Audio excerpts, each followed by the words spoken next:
আজ পয়লা মাঘ মানে আশ্বিন। আজ আমাদের এখানে প্রতিটা বাড়িতেই এরকম মনসা মায়ের পুজো হয়।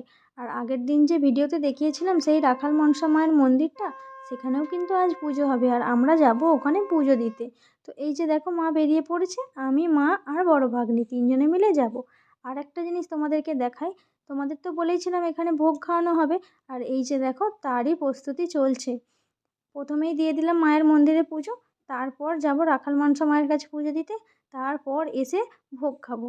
আর এই রকম ভোগ খাওয়া কার কার ভালো লাগে অবশ্যই কমেন্টে জানিও। আমার কিন্তু সেই লাগে, কারণ এরকম একসাথে বসে মায়ের ভোগ খেতে আলাদাই একটা ব্যাপার। তো যাই হোক, এখানে পুজো দিতে চলে এসেছি। আর আমার এই চ্যানেলে এর বড় ভিডিওটা আসছে, যদি দেখতে হয় তাহলে কিন্তু অবশ্যই চ্যানেলটিকে সাবস্ক্রাইব করতে হবে। তবে আজ মন্দিরটাকে কত সুন্দর লাগছে তোমরা কিন্তু অবশ্যই কমেন্ট করে জানিয়ে দিও। টাটা।